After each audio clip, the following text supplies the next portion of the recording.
TV નો અવાજ તો આવે છે, જાગતા લાગે છે. અત્યારે કોણ આવ્યું છે બપોર વચ્ચે? અત્યારે હું છે? એ હું જાઉં ટીવી જોવા આવ્યો છું. પણ ટીવી તો બંધ છે, અમે બધા તો હુઈ ગયા છે. પણ ટીવી નો અવાજ તો આવે છે. મને આવાયો ને આજ મારા મનગમતા કાર્ટૂન આવે છે. મમ્મી નાવા જોની માર ફ્રેન્ડ. તું સાની મની રે, અને તું અત્યારે વયો જા, અમાર હુઈ જવાનું છે. 1 મિનિટ બેટા ઊભો રહેતો તું. અને તું છોકરાએ આવું વર્તન કેમ કરીશું? હું છે તમારે? આ મારું ઘર છે, મારી ટીવી છે. જો મને મન થાય ને તો હું જોવા દઉં. કેમ કે લાઇટ બિલ ને ડિસ્કનેક્શન નું બિલ તો આપણે જ ભરવાનું છે ને. અને તું હજી અહીંયા ઊભો છો, જાને અહીંથી. એ ભલે ને રો અહીંયા, એને મનપસંદ કાર્ટૂન આવે છે જોવા દે ની. આમ પણ આપણે આજ રજા તો છે. મને ઈ નથી સમજાતું કે તમે આ છોકરા પાછું એટલું બધું ખેસો છો કેમ? એ બાળપણમાં મને પણ ટીવી જોવાનો બહુ શોખ હતો. એ સમયે આપણે કઈ ટીવી નહોતી, અમે પણ બીજાની ઘરે જઈને ટીવી જોતા અને એ લોકો જે કામ ચીંધતા ને એ અમે કરી આપતા. અને તોય છતાંય ક્યારેક અમને ટીવી જોવા આવવા ન દે ને તો બહુ દુઃખ થતું. આ છોકરામાં છે ને હું મારું બાળપણ જોઉં છું, પ્લીઝ એને જોવા દે તું. તમારી વાત સાચી છે, મારી ભૂલ થઈ ગઈ, મને માફ કરી દો. હાલ બેટા, તારે ટીવી જોવી છે ને, જા બેન પાસે જો. મિત્રો, તમારે પણ જો ભગવાનની દયા હોય અને તમારી પાસે પણ બધી વસ્તુ હોય તો મારે તમને 2 હાથ જોડીને એક જ પ્રાર્થના કરવાની છે કે તમે પણ કોઈને આવી રીતે હેરાન નહીં કરતા. અને તમને મારો વિડીયો સારો લાગ્યો હોય તો વિડીયોને શેર કરવાનું ભૂલતા નહીં. આ છોકરા મારા હાળા હપીને રહે છે, કાંઈક હળી કરવી જોહે.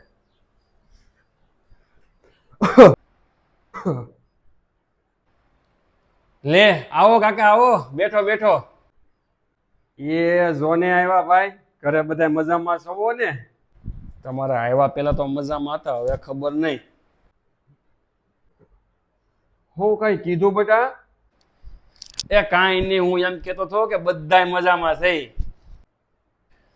એ કાકા આવ્યા છે, ચા પાણી મૂકજો. કાકા વરસાદના કેમ નીકળી ગયા છે? એ અઠવાડિયામાં હું એકવાર આટો મારવા ન આવું ને ત્યાં સુધી મને ક્યાંય ગોઠે નહીં. આ નાનો ભાઈ ક્યાંય દેખાતો નથી, ક્યાંય ગયો છે? એ ઘેરે જ છે કાકા, નાનો ઘરે જ છે, હજી ક્યાંય કામે નથી જાતો. ઈ નહીં સમજે હો વાતને. જાવા જો ની કાકા, હાયલા કરે એવું બધું. આલ્યો સા. એટલે તું ક્યાં સુધી એકલો કામ કર્યા કરી? આ ઘર હકારવામાં એની કઈ જવાબદારી છે કે નહીં? એ હું કેદું ની કહું છું, મારી વાત થોડાક માને ઈ. તું સાની મની રે, તને કઈ એમાં ખબર ન પડે. આ બાયુની સાવી ટાઈટ કર્યા જેવી છે હો. એ હું તો કાક કહું ને એટલે સીધા મારે રેડ નાખવા માંડે. મને તો કાઈ ન બોલવા દે. હેલા, તું બાયુને કેમ કઈ બોલવા દેતો નથી? એને વ્યવહારની ખબર ન પડે કાકા. એ હું જ્યારે આવું ને અહીંયા ત્યારે મેં તમને નકરા કામ કરતા જ જોયા છે, મેં તમને કોઈ દી નેવરા નથી જોયા.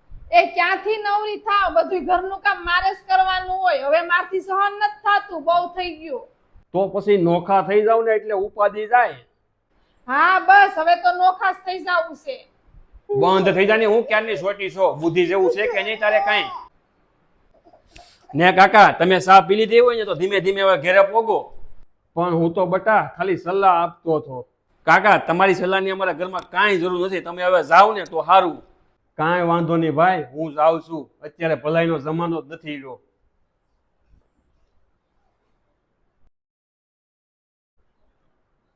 ઈ હાસુ તો કહેતા હતા, હું કામ કાઢી મૂક્યા એને?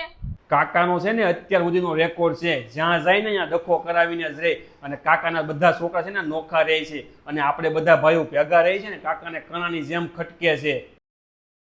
એટલે છે ને અહીંયા ધક્કા લે છે. તને કઈ મગજમાં બેઠું કે નહીં હવે? એવું છે એમ ને? હું તો એની વાતમાં આવી ગઈ, મારી ભૂલ થઈ ગઈ, મને માફ કરી દો. મિત્રો, આવા ઘણા બધા કાકા છે, ફુવા છે, માસા છે જે સંયુક્ત પરિવારને તોડવા હાટું બેઠા છે. એટલે છે ને સેતીને રહેજો. મિત્રો, તમને અમારી વાત સાચી લાગે ને તો વિડીયોને લાઈક અને શેર કરવાનું ભૂલતા નહીં. તારે હું હજી મુહૂર્ત જોવરાવવાનું છે? હજી તું તૈયાર નથી થઈ? આપણે બહાર જવાનું છે, મોડું થાય છે, તને ખબર નથી પડતી? મારે નથી આવું, તમે જે આવો જાઓ. તને મારા કુટુંબમાં જવાનું થાય એટલે ક્યાંક ને ક્યાંક વાંધો હોય. તમારા કુટુંબના અને સગા સંબંધીને કહી દેજો મને પર્સનલી આમંત્રણ આપશે ને તો જ હું આવે, નકર હું નહીં આવું. ઘરમાં ગમે એકને કે એમાં બધું આવી ગયું કહેવાય. માણસ બધા નો કહેવા બેહવાનું હોય. થોડાક દિવસ પહેલા તમે મને શું કીધું તું? જ્યારે મારા મમ્મીનો ફોન આવ્યો તો ત્યારે આપણે બંનેને જવાનું હતું. સાંભળો, આજે મારા મમ્મીનો ફોન આવ્યો તો ત્યાં નાનો એવો પ્રસંગ છે, તો આપણે બંનેને ત્યાં કાલ જવાનું છે. તું જઈ આય એકલી, મારામાં કોઈનો ફોન નથી આવ્યો. એને મને ફોન ન કરવો પડે. તારે જવું હોય તું જઈ આય, મારે નથી આવવું.